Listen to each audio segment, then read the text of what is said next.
Let's do some very important sum based on the chapter areas of parallelograms and triangles. Let's see the very first sum which you are doing today. We have the figure and the given information. It says that in triangle ABC, X and Y are the midpoints of AC and AB respectively. Observe that in the figure. It says in this triangle, X is the midpoint of AC and Y is the midpoint of AB. And the other information says that QP is parallel to BC. So we have line QP and line BC to be parallel. And the next says CYQ and BXP are straight lines. So CYQ is a straight line and BXP is also a straight line, right? This is known to us. And we need to prove that area of triangle ABP, that is this one which is shaded in blue here, is equal to area of triangle ACQ which is shaded in green. These two triangles area, we need to prove that it is equal, right? Okay, if you observe these two triangles lie between the same two parallel lines PQ and BC. So that means if they lie between the same two parallel lines, that means their heights are equal, right? That means we know that from B, the height which would be there, that height and the height for both the triangles rather would be equal, right? This is what we know in the sum. So we know that the areas of these two triangles, we need to prove it is equal. But for that we have the heights to be equal already. Only if we get the bases to be equal, we'll get the sum. That means we are saying that the base for one triangle, that is for triangle AQC, and the other triangle, that is for triangle ABP, the bases, that is AQ and AP, if we get them equal, we are going to get the sum.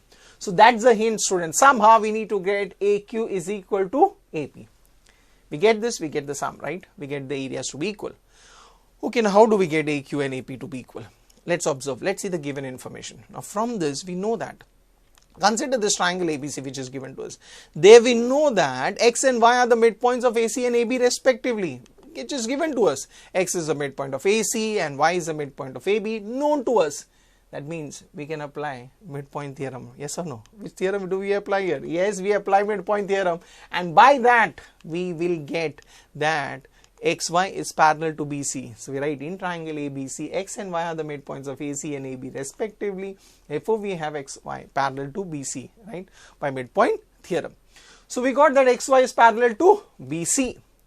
But you know one thing, that BC is already parallel to PQ, which is known to us, which is a given information.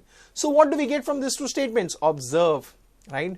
Since XY is parallel to BC and BC is parallel to PQ, now we can say that XY is parallel to PQ. So we have XY and PQ to be parallel, which is a given information, which is the information which we gathered right now, right?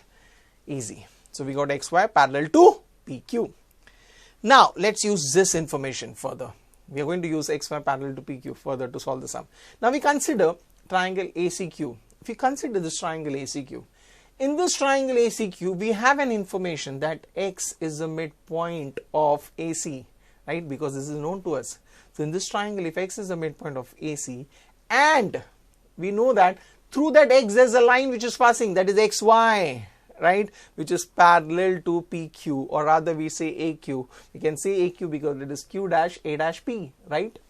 Now you know what? So in this triangle, we have the midpoint of one side and a line passing to the midpoint of the, right, to that midpoint is parallel to the second side. That means it bisects the third side. That means, in other words, now we can say that Y is the midpoint of QC, right?